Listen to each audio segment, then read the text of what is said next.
அதெல்லாம் கிடையாது. என்னை நெருப்புல நம்ம என்னை படைச்சு கொடுங்க, அவரை மண்ணுல படைச்சிருக்க, நான் எப்படி அவருடைய உயர்வை ஒத்துக்கிறேன்? இவர் ஜெயிச்சு செல்லாதுன்ட்டாங்க. அதான் பிரச்சனை பஞ்சாயத்து. அப்ப இந்த உயர்வை என்ன செய்யணும்? ஒத்துக்கொள்வதுதான் சஜிதாவை தவிர ரசூலுல்லாஹ் காலத்துக்கு முந்தின விஷயமா இருந்தால் நம்முடைய பணிவையும் அவருடைய உயர்வையும் ஒப்புக்கொள்வது. இது போக ரசூலுல்லாஹ் காலத்துல இந்த சஜிதா செய்யலாமா? ரசூலுல்லாஹ் காலத்துக்கு முந்தி இது வந்துருச்சுன்னு வைங்க. அது போக இன்னொன்னு கவனிக்கணும். மலக்குங்கிறது மனுஷ மாதிரியான படைப்பா? அவங்க டிஃபரெண்டான ஒரு படைப்பு. அவங்களுக்குள்ள இந்த மாதிரி எல்லாம் கற்பனை பண்ண இயலாது. ஏன் மலக்குமார்களுக்கு எல்லாம் ரெக்க இருக்குங்கிறான்.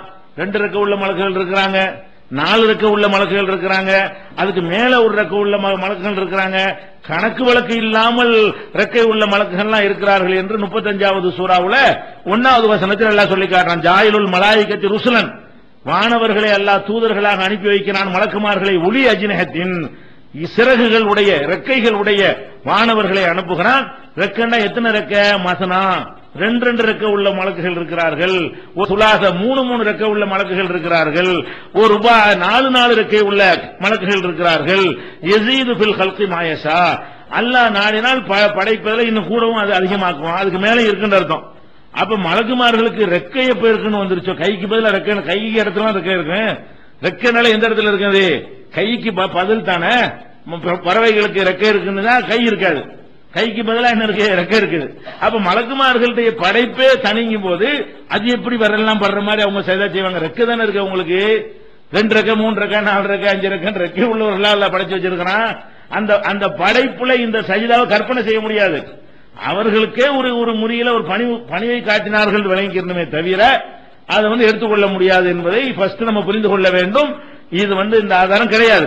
இன்னும் சொல்ல போனா நமக்கு அல்லாஹ் என்ன செய்யறான்னு கேட்டா தெளிவாக நமக்கு தடையும் போடுறான்.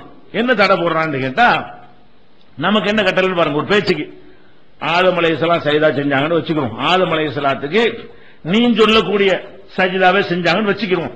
அதாவது நெத்தியை கொண்டு நிலத்துல வச்சு ஆதம் அலைஹிஸ்ஸலாம் காலில் போட்டு தேய்ச்சாங்கன்னு அர்த்தம் செய்யறாங்க. சரி, அப்படி வச்சுக்கிறோம்.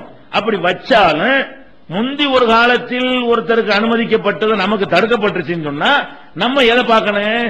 நமக்குள்ள சட்டத்தில் பார்க்கணும். இவன் சொல்ற அர்த்தத்தை வச்சுக்கிறோம். அந்த அர்த்தம் கொடுத்தாலும் நமக்கு அனுமதி இருக்கிறதா? கிடையாது. ஏன் கிடையாதுங்கிறோம்? அல்லாஹ் திருமறை குர்ஆன்ல 41வது சூறாவுல 37வது வசனத்தில் சொல்கிறான், ஒமின் ஆயாத்திஹில் லைலு வன்னஹார், இரவும் பகலும் அவனுடைய அத்தாட்சிகளில் அவனுடைய சான்றுகளில் உள்ளவை. ஒஷம்சு வல் கமரு, சூரியன் சந்திரனும் அவனுடைய அத்தாட்சிகள் உள்ளவை. இரவு பகல் மாறி மாறி வருதுல, அதுவே அல்லாஹ் இருக்காங்கிறதுக்கு ஒரு ஆதாரமா இருக்குது. சூரியன் சந்திரன் சிந்திச்சு பார்த்தோம்னு சொன்னா ஒரு கடவுள் இருக்கிறாங்கிறது அதுல இருந்து கூட விளங்கலாம். இறைவன் இருக்கிறான் என்பதற்குரிய ஆதாரங்களாக சூரியன் இருக்கிறது, சந்திரன் இருக்கிறது, இரவு பகல்கள் இருக்கின்றன என்று அல்லாஹ் சொல்லிவிட்டு, ஆனா அல்லாஹ் இருக்கிறான்னு காட்டுறதுக்கு தான் அதெல்லாம் இருக்குது. அதை போய் எல்லாரும் நினைச்சு கூடாது. அல்லாஹ் சொல்றான் அல்லாஹ் இருக்கிறாங்கிறத காட்டுறதுக்கு தான் சூரியன் சந்திரன் சொல்லிவிட்டு, லா தஸ்ஜுது லிஷம்சி, சூரியனுக்கு சஜிதா செஞ்சு விடாது. அல்லாஹ் சொல்றான் லா தஸ்ஜுது லிஷம்சி, சூரியனுக்கு சஜிதா செய்து விடாதீர்கள். வலாலில் கமரி, சந்திரனுக்கும் சஜிதா செய்து விடாதீர்கள். வஸ்ஜுது லில்லாஹி அல்லதி ஹலகஹுன்ன, அவற்றையெல்லாம் யார் படைத்தானோ அவனுக்கு நீங்கள் சஜிதா செய்யுங்கள். இன் குன்தும் இய்யாஹு தஅபுதூன், நீங்கள் அவனை மாத்திரம் வணங்கக்கூடியவர்களாக இருந்தால், நீங்கள் அவனை மாத்திரம் வணங்கக்கூடியவர்களாக இருந்தால் படைத்தவனுக்குத்தான் நீங்கள் சஜிதா செய்ய வேண்டும், படைக்கப்பட்டதற்கு சஜிதா செய்யக்கூடாது. எந்த ஷேகா இருந்தாலும், பெரியாரா இருந்தாலும், அவுலியாவா இருந்தாலும், நபியா இருந்தாலும் அவர் படைத்தவரா படைக்கப்பட்டவரா? தன்னைத்தானே படைத்துக் கொண்டவரா? அவர் சூரியன் சந்திரன் மாதிரி அவரும் படைக்கப்பட்டவர். அல்லாஹ்வால் என்ன செய்யப்பட்டவரே? படைக்கப்பட்டிருக்கிறார். அல்லாஹ் என்ன சொல்றான்னு கேட்டா, நீங்கள் சஜிதா செய்வதாக இருந்தால் யார் உங்களை படைத்திருக்கிறான் அவனை நீங்கள் அல்லாஹ் வணங்கக்கூடியவர்களாக இருந்தால் யார் உங்களை படைத்திருக்கிறானோ அவனுக்கு தான் சஜிதா செய்ய வேண்டும் என்று 41, 37 அல்லாஹ் சொல்லி காட்டுகிறான். அதாவது வஸ்ஜுது லில்லாஹி அல்லதி ஹலகஹுன்ன இன் குன்தும் இய்யாஹு தஅபுதூன், நீங்கள் அவனைத்தான் வணங்கக்கூடியவர்களாக இருப்பீர்களேயானால் அவனுக்கு மாத்திரம் சஜிதா செய்யுங்க, படைச்சதுக்கு படைக்கப்பட்டது செஞ்சிடாதீங்க. அவ்வளவு தெளிவாக அல்லாஹ் கட்டளை எடுக்கிறான்.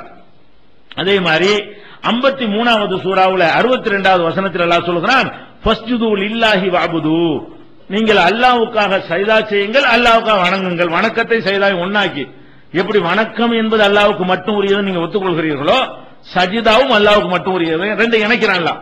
ஃபஸ்ஜுது லில்லாஹி வஅபுது, நீங்கள் அல்லாஹ்வுக்கு சஜிதா செய்யுங்கள், அல்லாஹ்வுக்கு வணங்குங்கள் அப்படின்னு சொல்லி காட்டுகிறார். அதே மாதிரி நபிகள் நாயகம் ஸல்லல்லாஹு அலைஹி வஸல்லம் என்ன செய்யறாங்கன்னு கேட்டா, பொதுவா மக்களுக்கு ஒரு அறிவுரை சொல்றாங்க, லவ் குன்து ஆமுர் அகதன் அன் யஸ்ஜுதல் யஹதின் லஅமர்துல் மர்அத அன் தஸ்ஜுதல் ஸௌஜிஹா.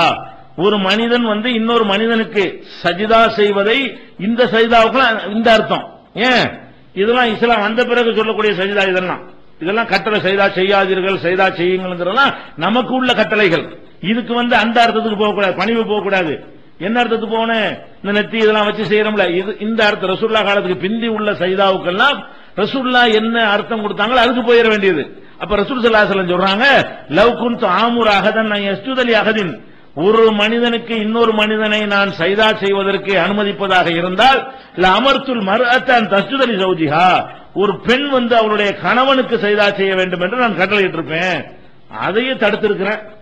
ஊர் உலகத்துல எல்லாம் பொம்பளை ஆம்பளை காலில் விழுவணும்னு வச்சிருக்கிறாங்க, அதையே ஒளிச்சு கட்டிருக்கிறேன். நான் இருக்கும்போது என் காலில் விழுவலாமா? ரசூலுல்லாஹ் சொல்றாங்க, ஒரு மனுஷன் காலில் ஒரு மனுஷன் விழுவுறதுக்கு அனுமதிக்கிறதா இருந்தா நான் கணவன் காலில் மனைவியை விழ சொல்லியிருப்பேங்க. அது ஊர் உலகத்தில எல்லாம் அது ஏற்கப்பட்டதாக இருக்கிறது. இன்னைக்கும் கூட, இன்றைக்கு வரைக்கும் கூட என்ன செய்யறாங்க, கணவனை காலில் தொட்டு கும்பிடுற வழக்கம் எல்லா பெண்கள்கிட்ட இருக்கிறது, பல சமுதாய மக்கள்கிட்ட. அப்ப அதையே நான் தடை செஞ்சிருக்கிறேன். ஊர் உலகம் எல்லாம் எதை தப்பு இல்லைன்னு சொல்றானோ அதையே என்ன தப்புன்னு சொல்லி இருக்கிறேன். அப்ப எப்படி நீ மனுஷங்காலில் விழுவேன்னு கேட்கிறாங்க ரசூல் ஸல்லல்லாஹு அலைஹி வஸல்லம். இது திருமதியில ஆதாரப்பூர்வமான ஹதீஸ். திருமதியில 1079வது ஹதீஸாக பதிவு செய்யப்பட்டிருக்கிறது. அதே மாதிரி கைஸ் இப்னு சஅத் என்ற ஒரு சஹாபி, அவர் என்ன செய்யறாருன்னு கேட்டா, ஹீராங்கிற ஒரு ஊருக்கு போறார். போனவன என்ன செய்யறாருன்னு கேட்டா, அந்த ஊர்ல உள்ள தலைவர்களுக்கு அந்த ஊர்ல உள்ள மக்கள் சஜிதா செய்யறாங்க. இந்த சஜிதா நெத்தியை கொண்டு வைக்கிறது ரசூலுல்லாஹ் காலத்துக்கு பிந்தி சொல்ற சஜிதாவெல்லாம் இந்த அர்த்தம் தான். அவர் என்ன செய்யறாருன்னா, ஃபரஐதுஹும் யஸ்ஜுதுன லி மர்ஸுபானின் லஹும், தங்களுடைய தலைவர்களுக்கு அந்த மக்கள் எல்லாம் சஜிதா செய்யக்கூடிய காட்சியை நான் பார்த்தேன். ஃபகுல்து, நான் எனக்குள் மனசுக்குள்ள சொல்லிக் கொண்டேன், ரசூலுல்லாஹி ஸல்லல்லாஹு அலைஹி வஸல்லம் அஹக்கு அன் யுஸ்ஜத லஹு, இவர்களை விட ரசூல் ஸல்லல்லாஹு அலைஹி வஸல்லம் அவர்களுக்கு சஜிதா செய்வதற்கு அதிக தகுதி உள்ளவர்கள், இவங்களுக்கு சஜிதா செய்யலாம்னு கேட்டா நம்ம ஏன் ரசூலுல்லாஹ்க்கு செய்யக்கூடாது? இந்த மாதிரி தலைவர்களுக்கு இந்த மக்கள் போய் சஜிதா செய்தார்கள் என்றால் நாம கண்டிப்பா செய்யலாம் என்று சொல்லிக்கொண்டு ஃபஅதைது நபி ஸல்லல்லாஹு அலைஹி வஸல்லம், நபி ஸல்லல்லாஹு அலைஹி வஸல்லம் அவங்கள்ட்ட நான் ஃபகுல்து, நான் சொன்னேன் இந்த சம்பவத்தை. நான் அந்த ஹீராங்கிற ஊருக்கு போனேன். அந்த ஊர்ல உள்ள மக்கள் எல்லாம் எல்லாருமே தலைவர்களுக்கு சஜிதா செய்யறாங்க.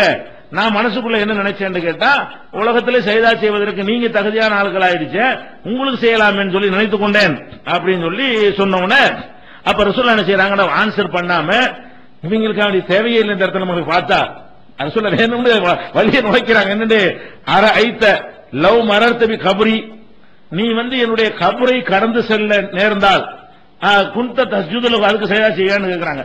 அவர் கேட்டது உங்க காலில் விழுந்து சஜிதா செய்ய போறேன்னு தான் கேட்கிறாரு. செய்யாதேங்கிற பதில சொல்றாங்க, பின்னாடி சொல்றாங்க. அதுக்கு இடையில இதை பார்த்த உடனே நம்ம மூத்தா போன பிறகு கபூர்ல பண்ணிவிட்டாங்கன்னு என்ன செய்யறது? இந்த யஹூதி நசாரா அப்படித்தானே பண்ணிட்டு இருக்கிறாங்க. அதுக்கும் சேர்த்த கேள்வி அதுவா இல்லாட்டா கூட ரசூலுல்லாஹ் வேணும்னு சொல்றாங்க. கேள்வியே இல்லை அவருடைய கேள்வி. கபருக்கு சஜிதா செய்யற டாபிக் இங்க வரவே இல்லை. ஆனால் ரசூல் ஸல்லல்லாஹு அலைஹி வஸல்லம் எல்லாத்தையும் ஷார்ப்பா கவனிப்பாங்க, ரொம்ப நுணுக்கமா பேசுவாங்க. அப்ப அவங்க என்ன பண்றாங்க, இவர் கேட்ட உடனே கூடாதுன்னு ஒரு தவறில சொல்லிட்டோம்னா உசுர உள்ள ஆளுக்கு சஜிதா செய்ய மாட்டாங்க. ஆனா செத்து போன பிறகு கபரை போய் செஞ்சிருவாங்க. செய்யறாங்க பாருங்க, தெளிவா சொல்லி இதுக்குன்னு சொன்ன பிறகு செய்யறாங்க. ரசூல் ஸல்லல்லாஹு அலைஹி வஸல்லம் கேட்கிறாங்க, அரஐத லவ் மரர்த பி கப்ரி, நீ என்னுடைய கபரை, என்னுடைய அடக்கஸ்தலத்தை கடந்து செல்ல நேர்ந்தால் குன்த தஸ்ஜுது லஹு, அதுக்கு சஜிதா செய்வியான்னு கேட்கிறாங்க. குல்துல, அதுக்கெல்லாம் செய்ய மாட்டேன். அவர் ரொம்ப தெளிவா தான் இருக்காரு. ரசூலுல்லாஹ் அப்படி உருவாக்கி இருக்காங்க. கபருக்கு சஜிதா செய்யற டாபிக் வரவே வராது. அவர் என்ன செய்யறாரு, அப்படிலாம் செய்ய மாட்டேன்ற உடனே அப்ப ரசூல் ஸல்லல்லாஹு அலைஹி வஸல்லம் சொல்றாங்க, பலா தஃபலு, கரெக்ட் தான், செய்யாதீங்க. லவ் குன்து ஆமுர் அஹதன் அன் யஸ்ஜுத லி அஹதின் லஅமர்து நிஸா அன் யஸ்ஜுதன லி அஸ்வாஜிஹின்ன, ஒரு மனிதன் இன்னொரு மனிதனுக்கு சஜிதா செய்வதை நான் அனுமதிப்பதாக இருந்தால் பெண்கள் தங்கள் கணவன்மார்களுக்கு சஜிதா செய்ய வேண்டும் என்று நான் உத்தரவு போட்டிருப்பேன். அதை தடுத்திருக்கிறேன். அதனால செய்யாத, உசுரோட இருக்கும்போது செய்யாத, மூத்தா போன கபருக்கும் செய்யாதன்ட்டாங்க. இது முஸ்னத் அஹ்மதுல 18287வது ஹதீஸாக பதிவு செய்யப்பட்டிருக்கிறது. அப்ப இதுக்கு என்ன விளங்குறது, ஆதம் அலைஹிஸ்ஸலாம் செஞ்ச சஜிதாவுக்கு இவர்கள் செய்யற சஜிதான்னு அர்த்தம் வைத்தாலும் அது முந்தின உம்மத்துக்கு உள்ளது. நமக்கு என்ன சட்டம், ரசூலுல்லாஹ்வுடைய உம்மத்துக்கு என்ன ரூல், அப்படி அந்த அர்த்தம் கிடையாது. ஃபர்ஸ்ட் பாயிண்ட், இவங்க ஆதமுக்கு சஜிதா செய்யறதுக்கு இந்த அர்த்தம் கிடையவே கிடையாது. ஒரு பேச்சுக்கு அர்த்தத்தை வச்சுக்கிறோம். மலக்குமார்கள் நெத்தியை கொண்டே காலில் வச்சாங்கன்னு வச்சுக்கிறோம். அப்படி வச்சாலும் அவங்களுக்கு ஒன்றை சொல்லிட்டு நமக்கு ஒன்றை செய்யாது என்று சொன்னா நீ எதை கேட்கணும், உனக்கு சொல்லப்பட்டது நீ கேட்கணும். அவங்களுக்கு அனுமதிக்கப்பட்ட விஷயங்கள் இருக்கும். அவங்களுக்கு அனுமதிக்கப்பட்ட விஷயம் நமக்கு தடுக்கப்பட்டு விட்டது என்று சொன்னால் நம்ம எதை எடுக்கணும்? நமக்கு என்ன சொல்லப்பட்டிருக்குங்கிறதா எடுக்கணுமே தவிர அவர்களுக்கு அனுமதிக்கப்பட்டதுன்னு எடுக்கக்கூடாது. அப்ப ரசூலுல்லாஹ் அனுப்ப தேவையில்லையே, அவரே நபியாகிட்டு போயிருக்கலாமே. நமக்கு ஒரு ரசூலை அனுப்பி அதுல உள்ள பல சட்டங்களை மாத்தி திருத்தி எல்லாம் தர்றாங்க போது உனக்கு போட்டு ஆர்டர் என்ன? ஆதம் அலைஹிஸ்ஸலாத்துடைய உம்மத்தானி, உனக்கு ஆதம் அலைஹிஸ்ஸலாத்து நபி அனுப்பி வச்சானா? அவங்களுக்கு உள்ள சட்டம்னு வச்சுட்டு போ. அர்த்தத்தை நீ கொடுத்தா கூட அது ஆதம் அலைஹிஸ்ஸலாத்துன்னு வச்சுக்கணுமே தவிர நமக்கு போட்ட கட்டளை என்ன? படைச்சவனுக்கு தான் சஜிதா, மனுஷனுக்கு மனுஷன் சஜிதா இல்ல, கபருக்கு சஜிதா இல்ல. அதே மாதிரி முஆத் இப்னு ஜபல் ரலியல்லாஹு அன்ஹு அவர்கள் வந்து ஏமன் நாட்டுக்கு போறாங்க. போனவன் அங்க உள்ள நசாராக்கள் எல்லாம் வந்து தங்களுடைய தலைவர்களுக்கு சஜிதா செய்யற காட்சியை பார்த்துட்டு இதே மாதிரி இந்த கைஸ் இப்னு சஅத் நினைக்கிறார்ல, அதே மாதிரி முஆத் இப்னு ஜபலும் நினைக்கிறார். நினைச்சு ரசூலுல்லாஹ்ட்ட வந்து என்ன செய்யறார்? அல்லாஹ்வுடைய தூதரே, இந்த மாதிரி ஏமனுக்கு போனேன், அங்க உள்ள நசாராக்கள் எல்லாம் தங்களுடைய தலைவர்களுக்கு சஜிதா செய்யற காட்சியை பார்த்தேன், நீங்க அதுக்கு ரொம்ப தகுதியான ஆளுடைய மனசுல நினைச்சேன், அதுக்கு தான் உங்களோட பர்மிஷன் கேட்டு வந்திருக்கிறேன். உடனே ரசூல் ஸல்லல்லாஹு அலைஹி வஸல்லம் இதே வார்த்தை என்ன செய்யறாங்க? சொல்றாங்க, அதுக்கு அனுமதி கிடையாது. ஒரு மனுஷன் இன்னொரு மனுஷன் டாபிக் தான். ரசூலுல்லாஹ் தன்னை பத்தி கேட்கும்போது கூட மனிதன்கள் எல்லாம் பதில் சொல்றாங்க. நான் ரசூலா இருந்துட்டு போனப்பா, நான் மனுஷன் தானே, நீ சஜிதா செய்ய நீ மனுஷன் தானே, நம்ம ரெண்டு பேரும் மனுஷன் தானே. மனுஷனுக்கு மனுஷன் சஜிதா செய்யக்கூடாது. மகானா இருந்தாலும் அவர் மனுஷனோட மாறலன்னு விளங்குது. அல்லாஹ்வுடைய ரசூல் என்ன பண்ணிட்டாங்க? உங்க காலில் சஜிதா செய்யலாமான்னு கேட்டா மனுஷன் காலில் எப்படிப்பா விழுந்து சஜிதா செய்வ? அப்ப இவங்க எல்லாம் மனுஷன் இல்லையா? அப்ப இவங்க எல்லாம் மனுஷ தன்மைக்கு அப்பாற்பட்ட ஆட்கள். அந்த மகானு பெரியார் அடக்கப்பட்டிருக்கிற ஆட்கள் அதுக்கு மிஞ்சின ஆட்களா? அல்லாஹ்வுடைய தூதர் காலிலே விழக்கூடாதுன்னு மற்ற ஆள்கள் எப்படி விழுகிறது என்பதை சிந்தித்து இது முஸ்னத் அஹ்மதுல 18591வது ஹதீஸாக இடம்பெற்றிருக்கிறது. அப்ப இதுல என்ன வழங்குகிறது?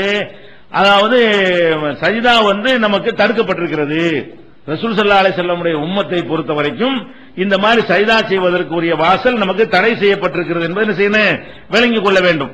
அதே மாதிரி வந்து ஒரு புரிந்து கொள்வதற்காக வேண்டி திருக்குர்ஆன்ல வந்து சுலைமான் நபி இருக்காங்க இல்லையா? சுலைமான் நபியுடைய காலத்துல அவங்களுக்கு சில அனுமதி கொடுத்தது அல்லாஹ் சொல்லி காட்டுறான். என்ன சொல்லி காட்டுறான்னா 34வது சூறாவுல 13வது வசனத்தில் அல்லாஹ் சொல்றான். என்ன சொல்றான்னா, ஜின்களை எல்லாம் அவங்களுக்கு வசப்படுத்தி எல்லாம் கொடுத்தான். இந்த ஜின்கள் வந்து என்ன செய்யும் என்று கேட்டால், பெரிய பெரிய அண்டா தேக்ஸாக்கள், பெரிய பெரிய சட்டி பாத்திரங்கள் எல்லாம் சுலைமான் நபிக்கு செஞ்சு கொடுக்குமா. இந்த ஜின்கள் வந்து என்ன செய்யும்? தேவையான பொருள்களை எல்லாம், தூண்கள், பெரிய பெரிய தூண்கள், பெரிய பெரிய இதெல்லாம் டேங்க் மாதிரி எல்லாம் செஞ்சு கொடுக்கும் போல இருக்கு. அதுல என்ன செய்யும் அல்லாஹ் சொல்லி போர் கருவிகள் எல்லாம் செஞ்சு கொடுக்குமா. யஅமலு லஹு மா யஷாஉ மின் மஹாரிப வ தமாசீர். சுலைமான் நபி அவர்களுக்கு வந்து போர் கருவிகளையும், அதே மாதிரி வந்து பெரிய பெரிய பாத்திரங்களையும், அதே மாதிரி உருவச் சிலைகளையும் இந்த ஜின்கள் வந்து சுலைமான் நபிக்கு செய்து கொடுத்தன அப்படின்னு அல்லாஹ் வந்து 34:13 சொல்றான்.